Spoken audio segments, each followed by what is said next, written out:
ناظرین next collar کی طرف چلتے ہیں. یہ کالر انڈیا سے ہیں. جی السلام علیکم کالر. جی وعلیکم السلام. جی آپ اپنے ٹی وی کی آواز کو کم کر دیجئے کیونکہ وہ بیک گراؤنڈ میں آ رہا ہے, اور پوچھیے آپ کا سوال کیا ہے. جی ایک تو ماہ رمضان کے متعلق مجھے کوئی وظیفہ بتائیے جس سے مغفرت ہو سکے.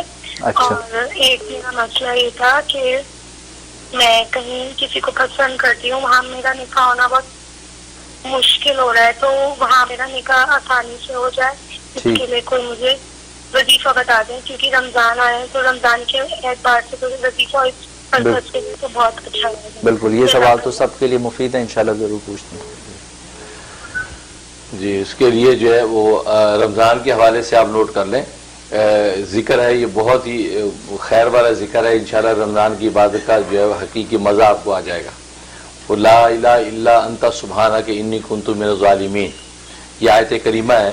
41 دفعہ آپ نے یہ آیت کریمہ پڑھنی ہے. 41 دفعہ پڑھنے کے بعد پھر آپ نے یہ ذکر پڑھنا ہے, لا الہ الا اللہ الملک الحق المبین, لا الہ الا اللہ الملک الحق المبین.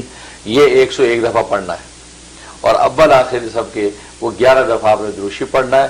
یہ پڑھ کے آپ نے دعا کرنی کہ اللہ رمضان کا مہینہ آ رہا ہے, اس میں عبادت کا ذوق عطا فرما اور روزوں کی لذت عطا فرما اور اپنا قرب خاص ہمیں روزوں کی برکت سے عطا فرما. یہ آپ نے دعائیں کر لینی ہے. یہ شروع کر دیں, انشاءاللہ اللہ رمضان کے مہینوں کو آپ کے لیے خیر و خوشی کا باعث بنا دیں گے.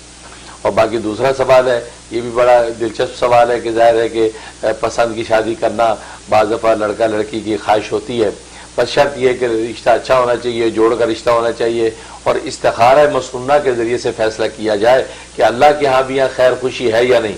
اللہ کے ہاں بھی خیر خوشی ہے, پھر آپ اس کے لیے کوشش کریں, تگ و دو کریں کہ یہ رشتہ آپ کو مل جائے, وہ آپ ضرور کر لیں. اگر استخارے میں اللہ نے منع کر دیا کہ نہیں تمہارے لیے بہتر نہیں ہے, اور یہ تمہارے لیے شر ثابت ہوگا, کیونکہ قرآن کریم میں اللہ نے اس حقیقت کو واضح کر دیا کتنی چیزیں جس کو تم اپنے لیے خیر سمجھتے ہو لیکن حقیقت میں تمہارے لیے شر ہیں, اور کتنی چیزیں جن کو اپنے لیے تم شر سمجھتے ہو وہ تمہارے لیے خیر ثابت ہوتی ہیں.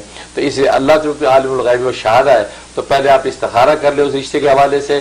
استخارے میں اگر اجازت اور اوکے ہو جاتا ہے, اب آپ اس کے لیے کوشش کریں اور اس کے لیے وظیفہ نوٹ کر لیں, یا بدی العجائب بالخیر یا بدیو, یا بدی العجائب بالخیر یا بدیو. 1200 دفعہ پڑھنا آپ نے عشاء کے بعد, اول آخر 12 مرتبہ درود شریف. یہ پڑھ کے جو آپ نے دعا کرنی ہے, اور یہ 36 ڈیز بلا ناغہ آپ نے کرنا ہے. انشاءاللہ سب رکاوٹیں دور ہو جائیں گی اور وہ خیر والا رشتہ آپ کو مل جائے گا.